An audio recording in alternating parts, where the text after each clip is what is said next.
Hello students আজি আমি class 10 ৰ এক্সাৰসাইজ 8.2 কৰিম সো 8.2 ত কি কৈছে চাও আহা সো 8.2 ত কোৱেশ্চন 1 ত কৈছে তলত দিয়া বিলাকৰ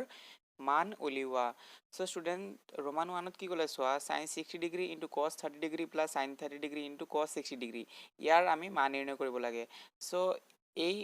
ইয়াৰ মান নিৰ্ণয় কৰিবলৈ হলে আমি প্ৰথমত sin 60 ডিগ্ৰী cos 30 sin 30 আৰু cos 60 ৰ ভ্যালুবোৰ প্ৰথমত জানি ল'ব লাগিব সো এইবোৰ জানিবলৈ হলে প্ৰথমত তোমালোকে এই ইয়াৰ পৰা এই টেবুলখন বাই হাৰ্ট কৰিব লাগিব সো এটো তোমালোকৰ কিতাপত দিয়া আছে চাবা তোমালোকে সোৱা sin 60 ডিগ্ৰী ভ্যালু বুলি ক'লে কি হ'ব √3/2 ক বুজাব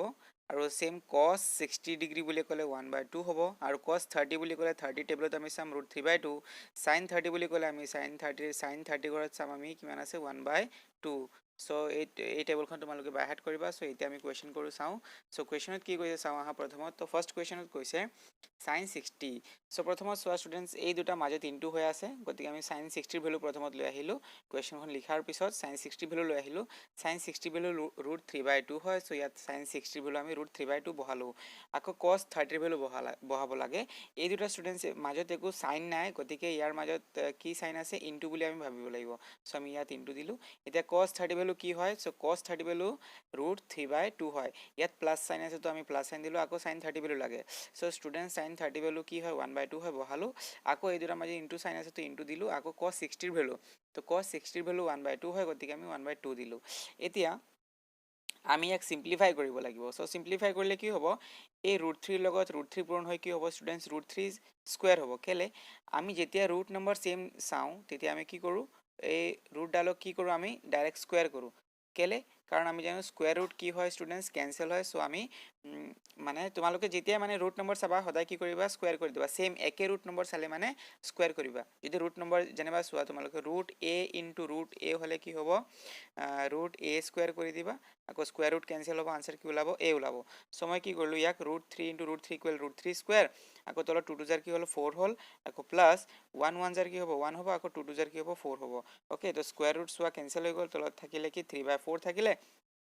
প্লাস অৰ্থাৎ প্লাস ইয়াত থাকিলে 1/4 সো এতিয়া 4 আৰু 4 এলচিএম কি হ'ব স্টুডেন্টস 4 হ'ব সো সোৱা যেতিয়া তোমালোকে সিম্পল মনত ৰাখিবা হৰত যদি একে নম্বৰ থাকে লসাগু লোৱাৰ ক্ষেত্ৰত সো তেতিয়া একে সংখ্যাই লসাগু হ'ব যেনে 4 আৰু 4 লসাগু কি হ'ব 4 হ'ব সেম যদি আমি 5 আৰু 5 ৰ লসাগু কি ওলাব 5 6 আৰু 6 ৰ লসাগু কি ওলাব 6 ওলাব সো ইয়াত 4 আৰু 4 আছে গতিকে লসাগু কি হ'ব 4 হ'ব যদি মনত ৰাখিবা তোমালোকে যদি তলত সেম হয় তাৰ মানে হৰত যদি সেম হয় ওপৰৰ লবৰ নম্বৰখিনি সেম বহি যাব তাৰ মানে চোৱা তোমালোকে এই হৰল ইয়াৰ হৰৰ লগত এই হৰ ম্যাচ কৰিছে গতিকে আমি এই ওপৰত 3 সেম ৰাখিছো আকৌ এই হৰৰ লগত এই হৰ ম্যাচ কৰিছে ওপৰৰ 1 আমি সেম ৰাখিছো এতিয়া কি কৰিলো 3 + 1 কৰিলো সো 3 + 1 = কি হয় 4 হয় সো ইয়াত 4 লিখিলো আকৌ ইয়াত 4/4 কাটিলে কি থাকিলে आंसर স্টুডেন্টস 1 থাকিলে তাৰ মানে কোৱেশ্চন 1 ৰ আমি आंसर 1 পালো এতিয়া চাও আমি কোৱেশ্চন 2 ৰোমান 2 ত কি কৈছে চোৱা Question number 2 কৈছে students 2 tan square 45 degree plus cos square 30 degree minus sin square 60 degree so এতিয়া আমি প্ৰথমত কি কৰিব লাগিব জানিব লাগিব tan 45 degree মান কিমান cos 30 মান কিমান আৰু sin 30 মান কিমান তাৰ পিছত এই ভ্যালুখিনি বহাই আমি ওপৰত কি কৰিব লাগিব স্কয়াৰ কৰিব লাগিব চোৱা তোমালোকে প্ৰথমত ইয়াত 2 আছিল মই 2 দিলো 2 দিয়াৰ পিছত কোৱেশ্চন খিনি লিখাৰ পিছত 2 দিয়াৰ পিছত 2 দিলো আকৌ tan 45 ৰ ভ্যালু লাগে সো tan 45 ৰ ভ্যালু কি আছে স্টুডেন্টস চোৱা tan 45 so 10 ৰ ঘৰত এটো 45 এটো হ'ব তাৰ মানে tan 45 ৰ ভ্যালু কি হয় 1 হয় গতিকে মই tan 45 ৰ ভ্যালু কি দিলো স্টুডেন্টস 1 দিলো যেহেতু tan 45 ৰ ওপৰত স্কয়াৰ আছে গতিকে মই 1 কি কৰিলো স্কয়াৰ কৰি দিলো ওকে আকৌ প্লাসৰ ঠাইত প্লাস দিবা cos 30 ডিগ্ৰী ভ্যালু স্টুডেন্টস কি হয় √3/2 হয় সো ইয়াত √3/2 দি মই কি কৰিলো স্কয়াৰ কৰিলো কিয়নো cos ৰ ওপৰত ইয়াত স্কয়াৰ কৰা আছে আকৌ ইয়াত মাইনাস আছে মাইনাস দিয়া sin 60 ভ্যালু তো sin 60 ডিগ্ৰী ভ্যালু স্টুডেন্টস √3/2 হয় সো ইয়াত √3/2 দিলো কিন্তু ইয়াৰ ওপৰত স্কয়াৰ থাকাৰ কাৰণে ইয়াত মই স্কয়াৰ দিলো এতিয়া চোৱা তোমালোকে এডাল সেম হয় চাবলৈ একটা প্লাস সাইন আছে একটা মাইনাস আছে তেতিয়া কি হ'ব প্লাস মাইনাস কি হ'ব মাইনাস হ'ব তাৰ মানে বিয়োগ হ'ব হল এই দুটা ক্যান্সেল হৈ গল তো থাকিলে কি তোমাৰ ইয়াত 2 থাকিলে আকৌ 1 ৰ ওপৰত 2 তাৰ মানে 1 1 জাৰ কি হ'ব 1 হ'ব সো 2 1 জাৰ কি থাকিলে ফাইনাল आंसर আমাৰ কি হলে 2 ওলাই গল এটো হল 2 নম্বৰ কোৱেশ্চন ওকে এতিয়া আমি সাম কোৱেশ্চন নম্বৰ 3 সো এতিয়া কোৱেশ্চন নম্বৰ 3 কৰিম সো কোৱেশ্চন 3 ত কি কৈছে cos 45 degree divided by sec 30 ডিগ্ৰী প্লাছ cosec 30 ডিগ্ৰী। চ' আমি প্ৰথমত কি কৰিলোঁ ষ্টুডেণ্টছ, cos 45ৰ ভেলু আনিলোঁ 1/√2 আমি লিখিলোঁ ইয়াত। তাৰপিছত ডিভাইডেড বাই cos sec 30 ডিগ্ৰী ষ্টুডেণ্টছ কিমান আছে, sec 30 ডিগ্ৰী ভেলু 2/√3 আছে, তো আমি ইয়াত 2/√3 দিলোঁ, প্লাছ cosec 30 ভেলু ষ্টুডেণ্টছ 2 হয়, গতিকে আমি ইয়াত দিলোঁ 2। এতিয়া আমি এই ইয়াৰ লসাগু ল'ব লাগিব, মানে ষ্টুডেণ্টছ এলচিয়াম ল'ব লাগিব আৰু ইয়াক সমাধান কৰিব লাগিব, চিম্প্লিফাই কৰিম আমি ইয়াক। চ' ইয়াক কেনেকৈ সমাধান কৰিম, প্ৰথমত এই দুটাৰ এলচিয়াম ল'ব লাগিব, √3 আৰু ইয়াত কি আছে ষ্টুডেণ্টছ 1 আছে, তাৰমানে √3 1 জাৰ কি হ'ব ষ্টুডেণ্টছ √3 হ'ব, √3 আৰু 1ৰ এলচিয়াম সদায় √3 হ'ব। এতিয়া চোৱা এই √3ৰে এই √3 কেইবাৰ যাব ষ্টুডেণ্টছ 1 টাইম যাব, গতিকে মানে একবাৰ √3 লগত কি পূৰণ কৰিলে তুমি √3 পাবা 1, গতিকে এই 2ৰ লগত কি পূৰণ হ'ব 1 পূৰণ হ'ব, তাৰমানে 2 1 জাৰ কি হ'ল ষ্টুডেণ্টছ 2 হ'ল। অ'কে, আকৌ প্লাছৰ ঠাইত প্লাছ দিলোঁ, আকৌ এই 1ৰ লগত আমি কি ইনটু কৰিলে মানে কি মাল্টিপ্লাই কৰিলে আমি কি পাম √3 পাম, √3, সেই গতিকে 2ৰ লগত √3 পূৰণ হ'ব, গতিকে কি হ'ব ষ্টুডেণ্টছ 2√3। অ'কে, এতিয়া আমি ইয়াক সৰল কৰিব লাগিব, সৰল কৰিলে আমি ইয়াৰ আনচাৰ পাই যাম। চ' নেক্সট কি কৰিম আমি, নেক্সট কৰিম এই 1/√2 ষ্টুডেণ্টছ আমি এজ ইট ইজ ৰাখি দিলোঁ। অ'কে, ইয়াক আমি এজ ইট ইজ ৰাখি কি কৰিলোঁ, এই চিনডালক আমি পূৰণ চিন কৰিলোঁ, পূৰণ চিন কৰাৰ লগে লগে কি হ'ব, এই তলত যি মানে হৰত যি নম্বৰ আছিলে সেই নম্বৰখন ৰিভাৰ্ছ হ'ব, তাৰমানে উল্টা হৈ যাব, তাৰমানে √3 ওপৰত যাবগৈ আৰু এই 2 + 2√3 এইটো তলত আহি যাব, 2 + 2√3 তলত আহি গ'ল। অ'কে, চ' এতিয়া কি কৰিবা তোমালোকে, ইয়াক ইনটু কৰি দিয়া, ইয়াক ইনটু কৰিলে কি হ'ব √3 1 জাৰ কি হ'ব ষ্টুডেণ্টছ √3 হ'ব, আকৌ যেতিয়া এই দুটা ইনটু কৰিম তাৰমানে √3 লগত 2 মাল্টিপ্লাই হ'ব, কি হ'ব 2√2 হ'ব। অ'কে, আকৌ যেতিয়া প্লাছে প্লাছে কি হ'ব প্লাছ হ'ব, যেতিয়া এই দুটা মাল্টিপ্লাই কৰিম তেতিয়া কি হ'ব, তাৰমানে ইয়াত 2 ছেম থাকিব, এইটো কিয়নো এইটো পৰিমেয় সংখ্যা হয়, কেতিয়াও পৰিমেয় সংখ্যা অপৰিমেয় সংখ্যাৰ লগত পূৰণ নহয়। ইয়াত চোৱা 2 এটা পৰিমেয় সংখ্যা, কিন্তু √2 কি হয় অপৰিমেয় সংখ্যা হয়, গতিকে 2 ছেম থাকিলে কিন্তু অপৰিমেয় ষ্টুডেণ্টছ অপৰিমেয়ৰ লগত সদায় কি হ'ব পূৰণ হ'ব, গতিকে √2 আৰু √3 পূৰণ হৈ কি হ'ব √6 হ'ব। অ'কে, এতিয়া আমি কি কৰিম, এতিয়া আমি নেক্সট কৰিম ইয়াত আমি হৰপৰিমেয় কৰিম, কিয় আমি ক্লাছ 9ত পাই আহিছিলোঁ যদি এটা ভগ্নাংশৰ এটা ভগ্নাংশৰ হৰত যদি অপৰিমেয় থাকে, তাৰমানে ৰুট নম্বৰ হৰত যদি ৰুট নম্বৰ থাকে, তেতিয়াহ'লে আমি ইয়াক কি কৰিব লাগে পৰিমেয় কৰিব লাগে। এইটো কেনেকৈ কৰে, চ' এইটো কৰিবলৈ হ'লে কি কৰিব লাগিব, তোমালোকে প্ৰথমত তোমালোকে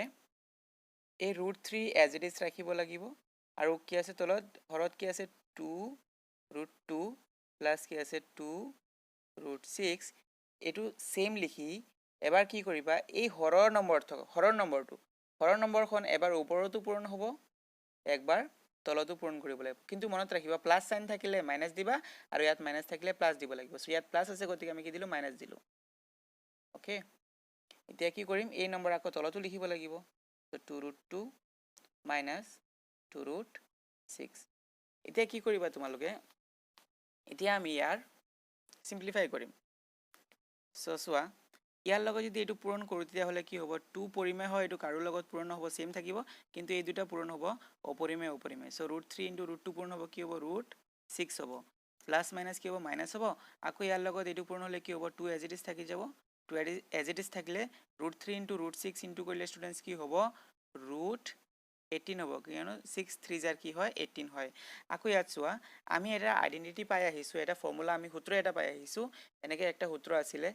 a মাইনাছ বা a প্লাছ বি হ'ল into a minus B equal কি আছিলে ষ্টুডেণ্টছ a স্কুৱেৰ মাইনাছ কি আছিলে b স্কুৱেৰ। তো আমি যদি ভালকৈ চাওঁ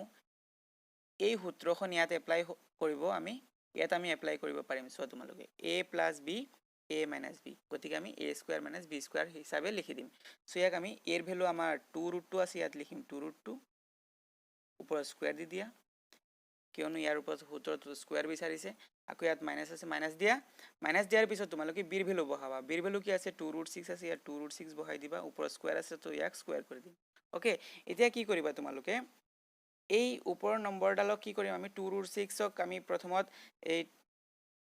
ছেম ৰাখি দিম, 2√6ৰ ঠাইত 2√6 মাইনাছ এই 2ৰ ঠাইত আমি 2 লিখিলোঁ, কিন্তু তোমালোকে √18ক যদি ইয়াৰ পৰা কিছুমান ৰুট আঁতৰাব পাৰিম। এইটো কেনেকৈ আঁতৰাম চোৱা, ৰুট 18ক আমি তেনেকৈ মৌলিক উৎপাদকীকৰণ কৰিলে কি হ'ব 2 9 জাৰ 18 আকৌ 3 3 জাৰ 9 তাৰমানে ৰুট 18ক আমি তেনেকৈ লিখিব পাৰোঁ নহয়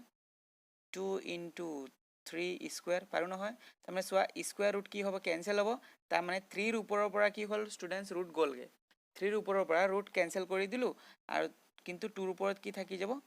2ৰ ওপৰত কি থাকি গ'ল ৰুট থাকি গ'ল কিয়নো 3ৰ ওপৰত স্কুৱেৰ আছিলে স্কুৱেৰ ৰুট কেঞ্চেল হৈ গ'ল তাৰমানে 3ৰ ওপৰৰ পৰা ৰুট গ'লগৈ কিন্তু 2ৰ ওপৰত কি থাকিলে ৰুট থাকিল তাৰমানে ইয়াৰ আনচাৰ কি ওলালে 2 ৰুট 3 সৰি 3 ৰুট 2 চ' আমি এই ৰুট 18ৰ ঠাইত আমি কি লিখিলোঁ 3 ৰুট 2 অ'কে আৰু ইয়াৰ চোৱা তলত তোমালোকে ইয়াৰ মানে কি 2ৰ ওপৰতো স্কুৱেৰ আছে আকৌ ৰুটটোৰ ওপৰতো স্কুৱেৰ আছে যেতিয়া 2ৰ ওপৰত স্কুৱেৰ আছে তাৰমানে 2 2 জাৰ কি হ'ব 4 হ'ব আকৌ এই দুটা ইনটু হৈ আছে তাৰমানে যেতিয়া ইয়াৰ ওপৰত ৰুটটোৰ ওপৰত যেতিয়া স্কুৱেৰ আছে গতিকে কি হ'ব স্কুৱেৰ ৰুট কেঞ্চেল হ'লে কি থাকিব ষ্টুডেণ্টছ 2 থাকিব এনেকৈ মানে 2 ৰুটটোৰ ওপৰত যদি স্কুৱেৰ থাকে ইয়াৰ অৰ্থ হ'ল 2ৰ ওপৰতো স্কুৱেৰ আছে আকৌ ৰুটটোৰ ওপৰতো কি আছে স্কুৱেৰ আছে যেতিয়া 2ৰ ওপৰত স্কুৱেৰ আছে 2 2 জাৰ 4 ইনটু যেতিয়া ইয়াৰ ওপৰত স্কুৱেৰ আছে স্কুৱেৰ ৰুট কেঞ্চেল কি থাকিলে 2 থাকিলে তো 4 2 জাৰ কি হ'ব ষ্টুডেণ্টছ 8 হ'ব তাৰমানে তলত আমি 8 লিখিম এতিয়া নেক্সট এইটো সেম হ'ব 2 2 জাৰ কি হ'ব ষ্টুডেণ্টছ 4 হ'ব ইনটু যেতিয়া স্কুৱেৰ ৰুট কেঞ্চেল হ'ব কি থাকিব 6 থাকিব এতিয়া নেক্সট আমি কৰিব লাগিব নেক্সট তোমালোকে কি কৰিবা নেক্সট আমি কৰিম এই 2 ৰুট 6 এজ ইট ইজ ৰাখি মাইনাছ কিন্তু 2 3 গুণ কি হ'ব 6 হ'ব এইটো আমি তাত লিখি দিম চ' 2 ৰুট 6 আমাৰ এজ ইট ইজ থাকিলে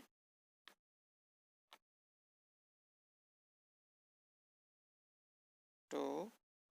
ৰুট 6 মাইনাছ আৰু এইটো চোৱা 2 3 জাৰ কিমান হ'ব 6 ৰুট 2 ইয়াত আমি কি লিখিম 6 ৰুট 2 আৰু ইয়াত ডিভাইডত কি আছে ষ্টুডেণ্টছ ডিভাইডত আছে 4 2 জাৰ 8 হ'ব চ' আমি ইয়াতে 8 লিখি দিম 8 মাইনাছ আৰু ইয়াত কি আছে 4 6 জাৰ কি হ'ব 24 চ' আমি ইয়াত কি লিখিম 24 লিখি দিম অ'কে এতিয়া আমি ইয়াক আমি চিম্প্লিফাই কৰিলে আমি আনচাৰ পাই যাম চ' চোৱা তোমালোকে এতিয়া 24ৰ পৰা 8 মাইনাছ কৰি দিয়া কি থাকিব ষ্টুডেণ্টছ মাইনাছ 16 থাকিব আৰু ইয়াত কি থাকিলে ইয়াত চোৱা তোমালোকে ইয়াৰ পৰা কমন আনিব পাৰিবা ইয়াত 2 আছে 2ৰ ঘৰত 6 আছে তো তাৰমানে ইয়াতো 2 আছে ইয়াত 2 আৰু ইয়াত 6ত ষ্টুডেণ্ট 2 থাকে আৰু কি থাকে 3 থাকে তাৰমানে আমি যদি 6ক ব্ৰেক কৰোঁ 6ক আমি তেনেকৈ লিখিব পাৰোঁ 2 × 3 লিখিব পাৰোঁ তাৰমানে ইয়াত 2 এটা আছে ঠিক আছে গতিকে ইয়াৰ এই নম্বৰৰ পৰা আৰু এই নম্বৰৰ পৰা আমি কি কমন আনিলোঁ 2 কমন আনিলোঁ চ' 2 কমন আহি গ'ল 2 কমন আহিলে কি থাকিলে 2ৰ লগত কি ইনটু কৰিলে ষ্টুডেণ্টছ 2 ৰুট 6 পাবা কি হ'ব ৰুট 6 আকৌ ইয়াত মাইনাছ দিয়া মাইনাছ চাইন আছে মাইনাছ দিয়া আকৌ 2ৰ লগত কি মাল্টিপ্লাই কৰিলে কি ইনটু কৰিলে তুমি 6 ৰুট 2 পাবা 2 3 জাৰ 6 লগত কি আছে ষ্টুডেণ্টছ ৰুট 2 অ'কে ক্লিয়াৰ হ'ল আৰু তলত 24ৰ পৰা 8 গ'লে কি থাকে 16 ডাঙৰ সংখ্যাৰ আগত মাইনাছ হ'ব এই গতিকে কি হ'ব মাইনাছ চাইন আহিব এতিয়া 2 1 জাৰ 2 2 8 জাৰ কি হ'ব 16 তাৰমানে আমি ইয়াত কি পালোঁ ইয়াত পালোঁ ৰুট 6 মাইনাছ 3 ৰুট 2 ডিভাইডেড বাই কি পালোঁ 8 পালোঁ আৰু এই মাইনাছ চাইনখন যে তলত আছিলে 8ৰ আগত হ'ব ইয়াক আমি এনেকৈ ৰাখি দিলেও হৈ যাব কিন্তু তোমালোকে যদি কিতাপৰ NCERT যি বুক আছিলে সেবাৰ যিখন মানে বুক দিয়া আছে সেই বুকৰ লগত যদি আনচাৰ মিলাব বিচাৰা তেতিয়াহ'লে তুমি ইয়াক অলপ এৰেঞ্জ কৰিব লাগিব চ' কেনেকৈ কৰিম চোৱা এই মাইনাছখন তলৰ পৰা আমি কি কৰোঁ আমি তলততো মাইনাছ নিদিওঁ কি কৰোঁ আমি এই মাইনাছখন ওপৰত লৈ যাওঁ চ' মাইনাছ যদি ওপৰত যায় কি হ'ব ৰুট 6 মাইনাছ কি আছে ৰুট 2 ইয়াৰ আগত মাইনাছ দি দিবা মাইনাছেৰে মানে পূৰণ কৰি দিবা অ'কে ইয়াত মাইনাছ আছে মাইনাছডাল ওপৰত গ'লে কি হ'ব এই পুৰা নম্বৰডালৰ লগত কি হ'ব পূৰণ হ'ব চ' পূৰণ কৰিলোঁ আৰু তলত কি আছে ষ্টুডেণ্টছ 8 আছে এতিয়া কি কৰিবা তোমালোকে চোৱা যদি আমি ইয়াৰ লগত এইটো পূৰণ কৰোঁ মাইনাছ আৰু ইয়াত কি আছে ৰুট 6ৰ আগত প্লাছ আছে গতিকে প্লাছ মাইনাছ কি হ'ব মাইনাছ হ'ব ৰুট 6 1 জাৰ কি হ'ব ৰুট 6 আৰু ইয়াত মাইনাছ